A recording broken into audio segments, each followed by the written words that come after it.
Good afternoon. Welcome to episode 51 of Red True Diaries. And this afternoon has turned out to be just heavenly. I've had more time than I thought I would to take during my lunch break, as well as before I even started work today. So those were both unexpected surprises. This is actually my second time here at this garden. It's a public garden that few people frequent, and I'm not going to say the name right now because maybe when I move, because I like the fact that so few people come here. So earlier today I took time to stretch using a foam roller that I was going to show today on this episode, but decided to save that for later because I actually never noticed this medicinal garden with edibles, and I love this building behind me too. This whole property is from, I think, sometime in the late 1700s.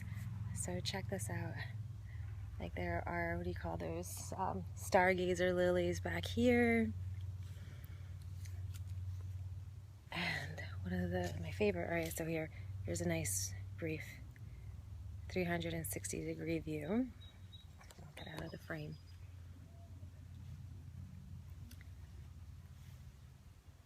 And you hear how quiet it is. So, what I care to feature, all right, so I'm going to read from these signs, like in each little plot. It'll be easier if I hold it to my right. In each little plot, there's a sign like this says Rosa Mundi, which it says the flowers on this sport of the apothecary's rose are variegated or striped.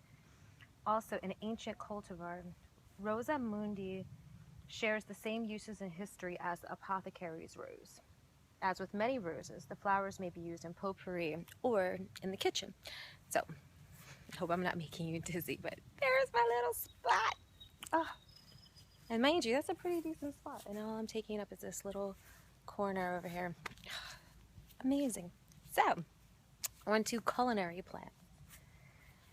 And this sign says, plants' ability to convert the sun's energy into food, photosynthesis, which I've gone off about in love, so, enables all, including us, all animal life to exist on Earth. These are a few of the incredible variety of plants that humans can eat or use to flavor food. What would our food be like if we did not have the wonderful array of tastes that plants offer us? So in this one talks about purple cornflower, which is also echinacea.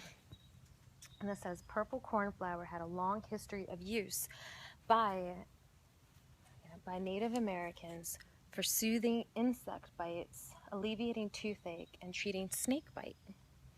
Researchers today are exploring the purple cornflower's positive effect on the human immune system.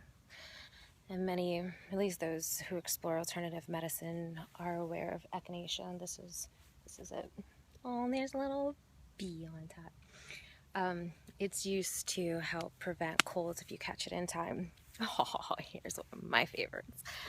Lavender. Look at the butterfly. Butterflies seem to love lavender.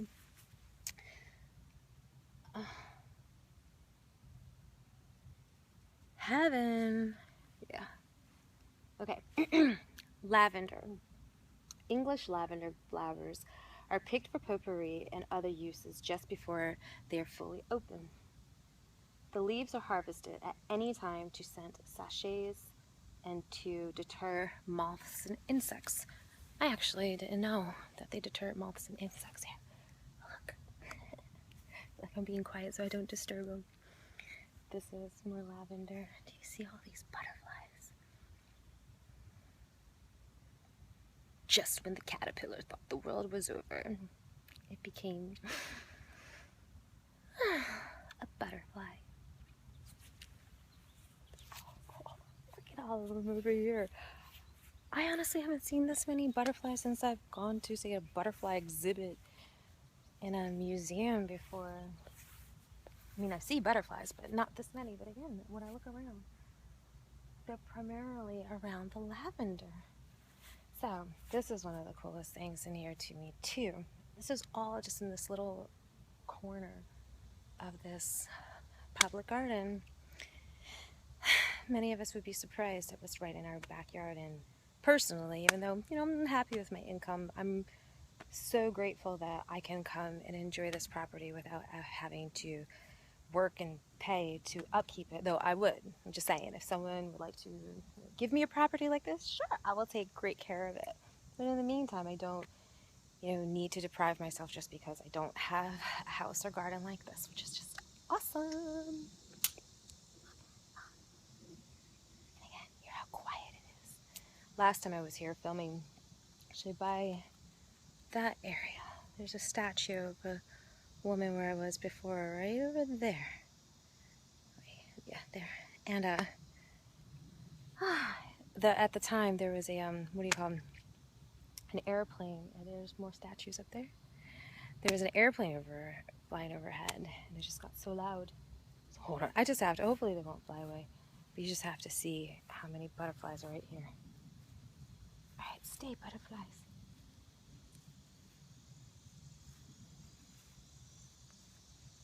It's like they particularly like this bush.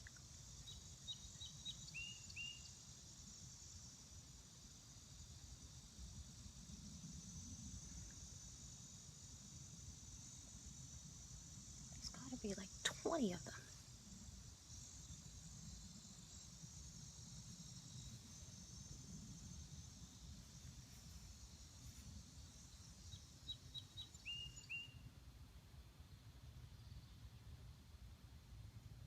Oh, and that's also where the more echinacea is too.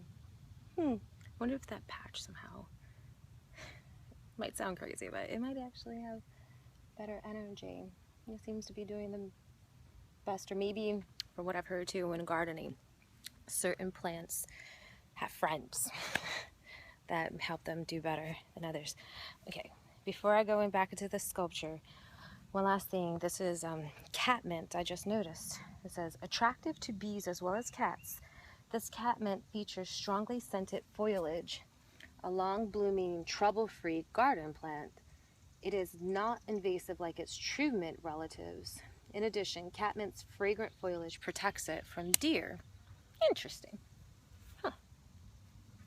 There actually is a sign about thyme that I really liked reading because I grow thyme, and it was just nice. It's really cool being reminded of all these, you know, benefits. They're beautiful, but they also, you know, taste good and are so good for us. Plants. Okay, so this is the armillary sphere.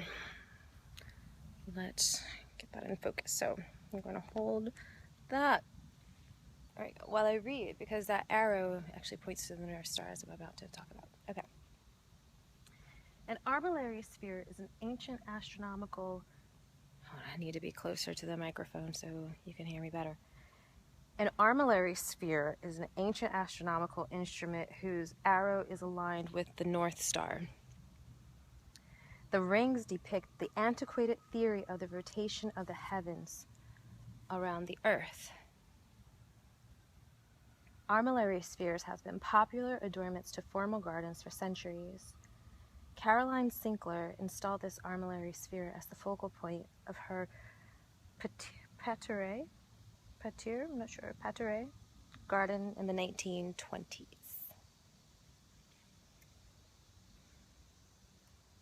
So the North Star must be that way. So freaking cool. Just take a look.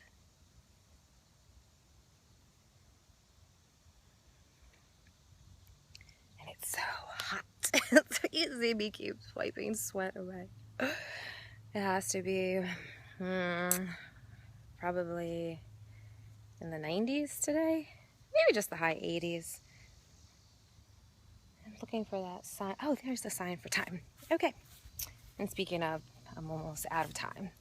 But here we go. I can actually smell. I wonder if it's that or this that I smell. I don't know what this is. It smells like spearmint. I don't know. And it, oh, that's not, I don't know. Okay, so thyme. Thyme is a popular seasoning for meat, fish, and vegetable dishes. Medicinally, thyme is used as a strong antiseptic, which I didn't know, and is also widely used as an aromatic for cologne, aftershave, and soap, which is just so funny. Oh, look, there's more butterflies.